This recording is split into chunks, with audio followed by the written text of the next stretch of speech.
महाभारत युद्ध की समाप्ति के 36 वर्ष बाद द्वापर युग अपनी अंतिम सांसें ले रहा था।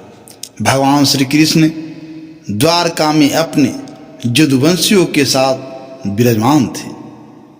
इसी अवधि में यादव कुल में धीरे धीरे अधर्म की जड़ें मजबूत हो गई।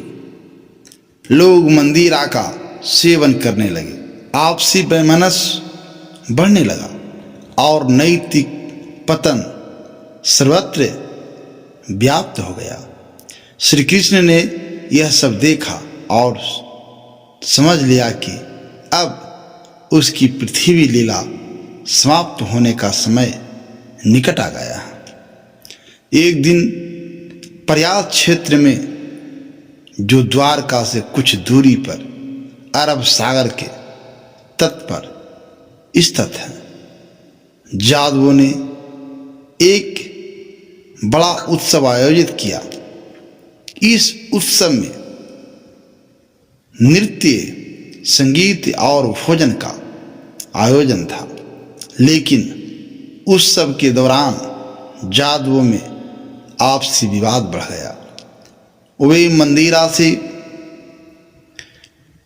उन्मत्त होकर आपस में झगड़ने लगे। उन्होंने एरका, एक प्रकार की घास को हथियार बनाया, लेकिन ईश्वरीय इच्छा से वह घास लोहे की छड़ों में बदल गई। भयंकर युद्ध छिड़ गया। इस युद्ध में जादवों ने एक दूसरे को मार डाला। हजारों यादव मारे गए। इस बीच श्री बलराम जी, कृष्ण के बड़े भाई, समुद्र तट पर ध्यान में बैठे गए। उन्होंने योग द्वारा अपने शरीर का त्याग कर दिया। वे शेषनाग रूप में वैकुंठ धाम लौट गए। श्री कृष्ण ने यह सब देखा। वे अकेले एक पीपल के वृक्ष के नीचे बैठ गए। उनका बायां पैर ऊपर की ओर था और वे गहन ध्यान में लीन थे। उनके शरीर में से दिव्य तेज निकल रहा था। तभी एक शिकारी जड़ा, कुछ ग्रंथों में उसे जीरू या बहेलिया भी कहा जाता है, वहां आया। वह जंगल में हिरण की खोज में था। दूर से उसने कृष्ण के चरण को हिरण का कान समझ लिया। उसने जहर से बुझा हुआ तीर चला दिया। तीर कृष्ण के बाएं चरण में जा धंसा। डर से कृष्ण ने आंखें खोली। जरा पास आया तो उसे एहसास हुआ कि उसने भगवान को ही बाण मारा है। वह भय से थर-थर कांप उठा। उसने कृष्ण के चरणों में सिर रखकर रोते हुए क्षमा मांगी। हे प्रभु, मैंने अनजाने में यह महापाप कर दिया, मुझे क्षमा कर दो। मैं पापी हूं, मेरा अंत नरक में होगा। भगवान श्री कृष्ण ने करुणामयी दृष्टि से उसे देखा। उनका चेहरा शांति और मुस्कान से भरा था। उन्होंने कहा, हे जरा उठो, तुम्हें कोई दोष नहीं है। यह सब मेरी इच्छा से हुआ है। यह घटना पहले से निर्धारित थी। तुम्हारा यह कार्य मेरी लीला का एक अंग है। मैंने तुम्हें ही इस अवसर के लिए चुना था, ताकि हमारे बीच का पुराना कर्म बंधन पूरा हो सके। तुमने कोई पछतावा नहीं करना चाहिए। तुम्हारा कल्याण होगा, तुम्हारी मुक्ति निश्चित है। जरा की आंखों से आंसू बहने लगे। वह कृष्ण के चरणों में सिर रखकर रो पड़ा। कृष्ण ने उसके सिर पर हाथ फेरा और उसे आशीर्वाद दिया। फिर उन्होंने अपने सारथी दारूक को बुलाया। दारूक ने रथ लाकर प्रणाम किया। कृष्ण ने कहा, दारूक, तुम अब द्वारका जाओ। यदुवंशियों को मेरी यह अंतिम आज्ञा सुनाओ। जादवों का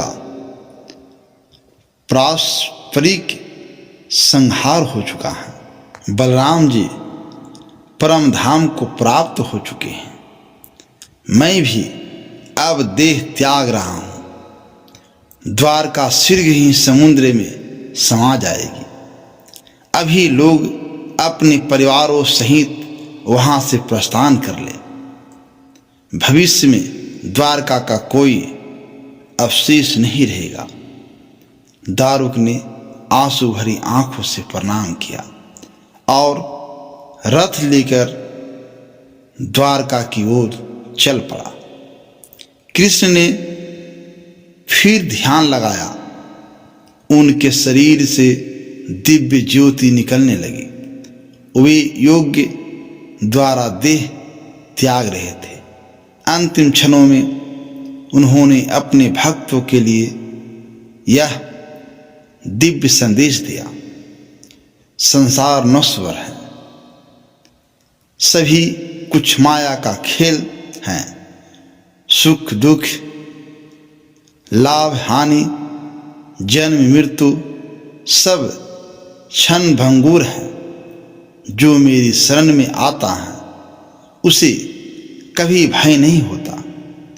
कर्म बंधन से मुक्ति पाने के लिए मेरे चरणों का आश्रय लो। भक्ति, ज्ञान या कर्म योग से जीवन व्यतीत करो। अधर्म का अंत निश्चित है। मैं सदा तुम्हारे साथ हूं। इस प्रकार भगवान श्री कृष्ण ने अपने अंतिम वचन कहे। यह घटना भालका तीर्थ, आज का सोमनाथ क्षेत्र पर हुई। श्री कृष्ण के शरीर का अंतिम संस्कार नहीं हुआ।